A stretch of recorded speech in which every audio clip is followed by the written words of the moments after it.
What's up, everyone, and welcome to episode 7 of the Bronx and Big Blue Breakdown. I'm your host, Brady Heslin, and today we have a bit of a different episode. So, as you guys might know, I normally only post Mondays, 6 p.m., just one episode a week, but with the Yankees in the playoffs, it's going to kind of alter the schedule a little bit. So, I said I'm going to do an episode after the series ends, and here we are. I'm not going to talk about the Giants at all today. This is to be a Yankees exclusive episode. I mean, after the Yankees either get eliminated or win the World Series, a lot of the episodes will be focused on the Giants, so I don't think it's a bad thing to do a only Yankees episode here, as this is a huge part of their season.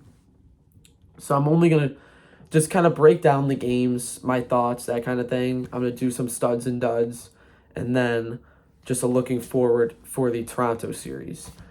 So let's get into this. So I kind of wrote like a little breakdown of each game, some things I want to talk about. That's what I'm looking at over here. But yeah, so game one, they lose. Not a good game one. There was just no offense really at all.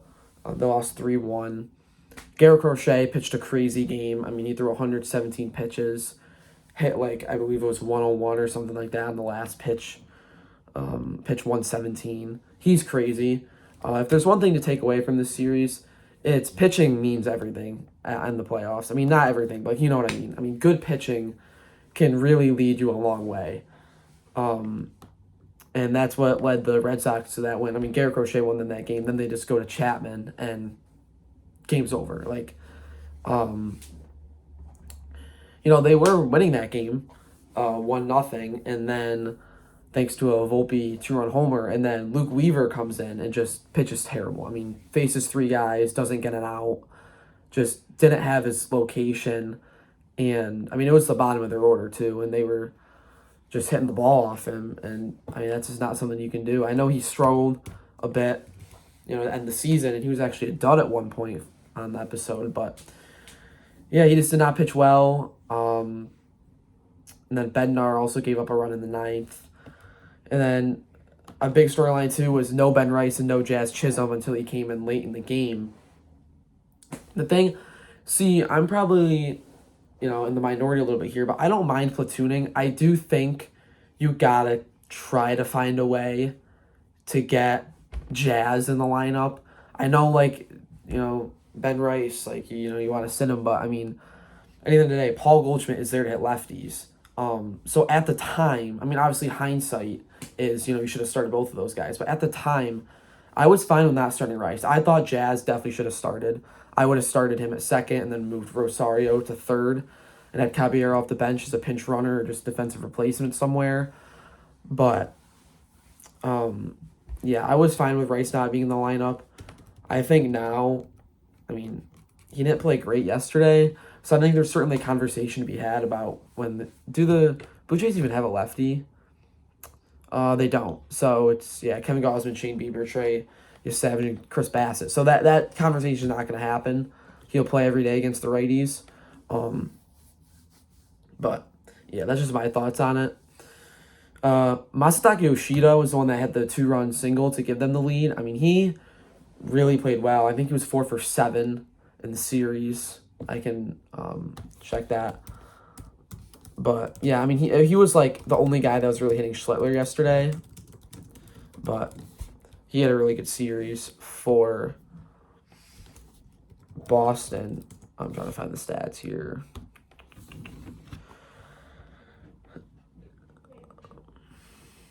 Yeah, he was 4 for 7, so good series for Yoshida, but he was about it. I mean, Trevor Story had a pretty good series. Bregman was pretty good too. But let's get to game 2. So the Yankees win game 2, obviously. Ben Rice hits a 2-run homer in the first inning, and it's kind of like, hey, this is why you have me in the lineup. It was actually the first pitch of his postseason career. He hit it out, 2-run shot. And then the Yanks grabbed the lead in the 8th with a RBI single from Wells, where Jazz Chisholm had amazing hustle, full count, so he was already running. And then he scores from first on a single. Good job by Volpe, too. He was directing Jazz, where to slide and whatnot. So Yankees grabbed that one. Not a great start from Rodon, but, it wasn't terrible. They won that one 4 3. And then for Game 3, we started off Giancarlo Stanton. I thought that ball was gone. So did he, obviously. He hits it off the wall. He pimps it.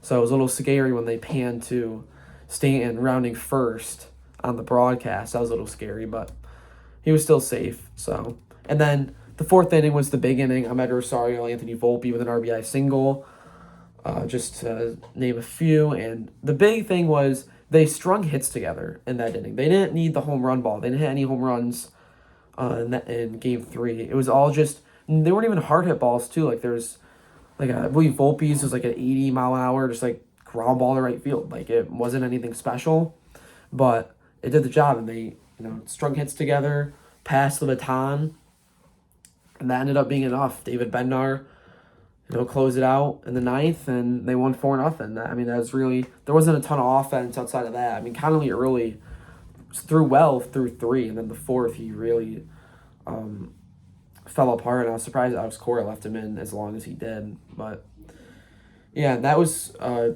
big win for the MLB too, because it was the first time that a team that lost Game 1 won a wildcard series since that format was implemented. So yeah, all in all, I mean, this might sound weird, but I wasn't like super nervous after they lost Game 1. I don't know. I always felt like they were going to win this series. I don't really know why. It's just kind of like a feeling I had. Like, I just, was not mentally ready for this Yankee season to be over. Like, trying to comprehend that the season could have ended 2 days ago or yesterday is, still crazy. I just was not ready for the season to be over yet. And they are a better team than Boston. I mean, I know they had some injuries, Roman Anthony and whatnot, but I mean, you just look at the roster side by side. The Yankees are the better team. So obviously, super happy they came out of there with the 2 wins in the series W. But the big part of Game 3, Cam Schlittler. I mean, 8 innings pitched, 0 earned runs, 12 strikeouts, 0 walks, 5 hits. Allowed. I almost skipped over it because I had it in bold at the top, and I went down for Game 1. But I mean, Cam Schlittler, one of the better starts you're going to see in the postseason. First start, he started the year in Double-A, and now he's, throwing 8 shutty against, the Yankees' arch nemesis, the team he grew up supporting. And, I mean, he was just throwing fastball after fastball after fastball, 99, 100, 101, and they just were not touching it. He was just daring them to his fastball, and they just couldn't do it. And then when you mix in, he's got, obviously, the cutter, the sinker, threw a few, I think, curveballs, but, I mean, he was just disgusting. Yeah, they just couldn't touch him. Besides, Masataka Yoshida, I mean, no one was hitting Schlittler. And, no one really debated it, but it proved that he clearly should have been the Game 3 starter, which, I mean, I thought all along. But, I mean, what a find he's been. And, I mean, when you look for next year, I mean, you're going to have Garrett Cole, Max Fried, Carlos Rodon, Cam Schlittler, and Clark Schmidt, likely, or Luis Heel as your rotation. And then, you still have Will Warren kind of on the outside looking in. So maybe one of Heel or Warren might get traded for something, but that'll be a talk we have in the offseason. So for the studs and duds, I think it's pretty obvious. It's got to be Cam Schlittler. I mean, this guy, I already said it, but just the way he just carried himself on and off the mound, I mean, super composed. And, some people thought, I thought he was done after the 7th. He goes out for the 8th, goes 1, 2, 3, over 100 pitches. Just, I believe 10 strikeouts was the most he ever had in a professional start, and he ended up getting 12. So this was the start of his life. This was quite literally the start of Cam Schlittler's life. Boston, they weren't even really getting base runners past first base. When someone got on, there was no one really in scoring position. Nothing was hit super hard. I do have to shout out Ryan McMahon as well. I forgot to mention that crazy play he had in the 8th inning where he went into the Red Sox dugout. That was nuts. So Cam Schlittler, you are the stud. That's a pretty obvious one. I'm only doing one stud and one dud because this is kind of an emergency episode and I want to overload it. And then the dud's going to go to Luke Weaver. He just didn't do his job in game one, and he was a big reason why they didn't win.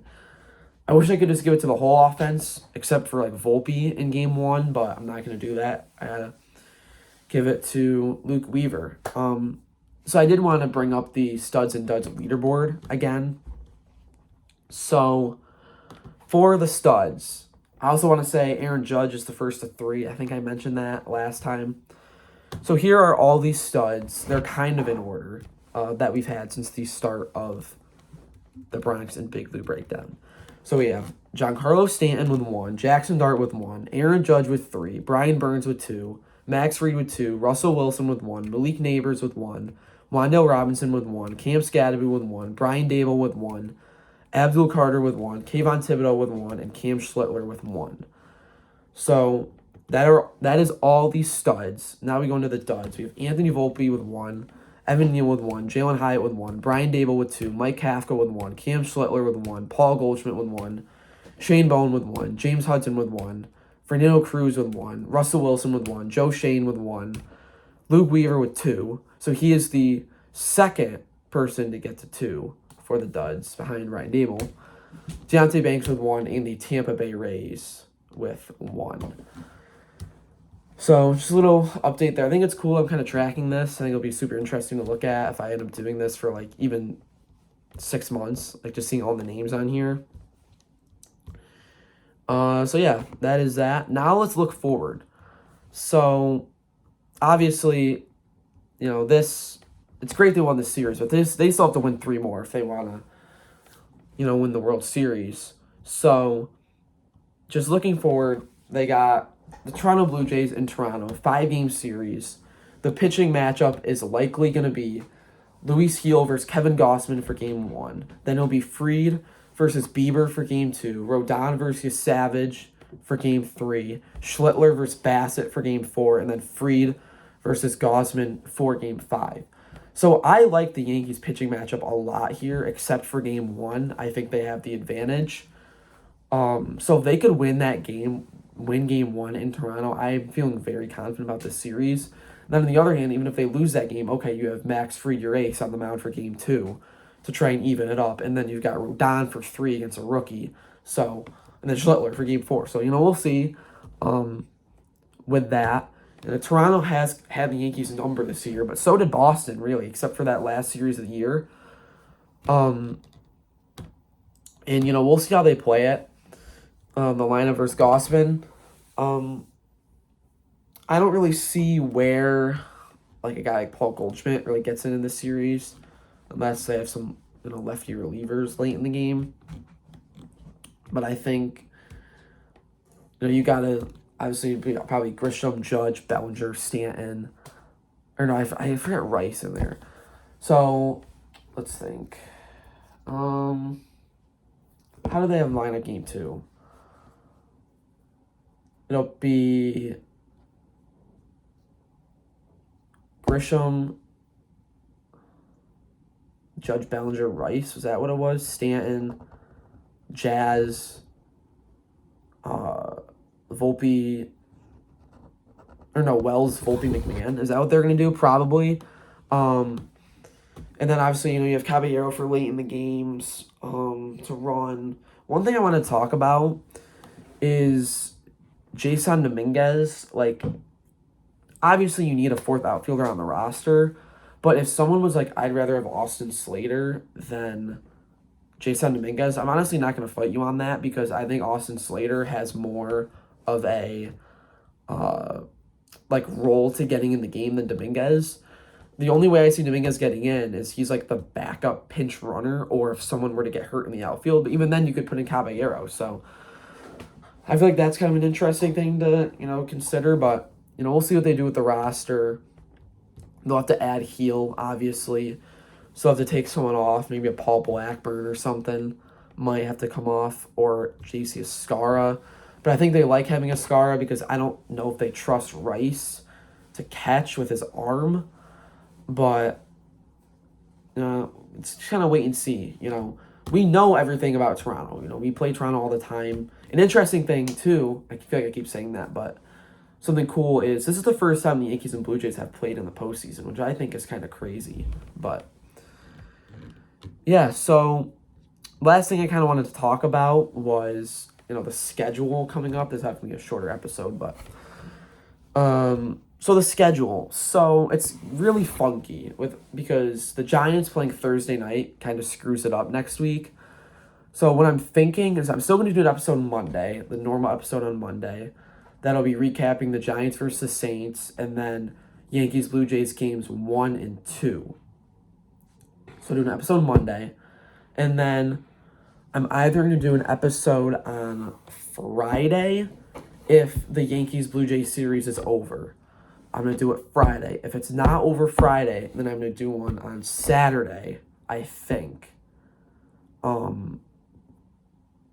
Yeah, because then I'll be able to recap the Yankees Blue Jays series plus Giants Eagles, which is Thursday night. And then from there, I'm not totally sure. I feel like it'd be kind of weird to do an episode again on Monday, especially if the Yankees were to lose. So just think, episode Monday for sure, this Monday. And then there will also be an episode either Thursday or Friday, and then we'll kind of go from there depending on how the Yankees do and the schedule and that kind of thing. So that's going to wrap up this episode. Shorter episode, only going to talk about the Yankees. But yeah, so hopefully Yankees can go into Toronto, steal 2 games hopefully. And yeah, and then Giants, maybe they can improve to 2 and 3, heading into a tough stretch against the Eagles, Broncos, and then the Eagles again. So I will see everyone on Monday. Let's go Yankees and let's go Giants.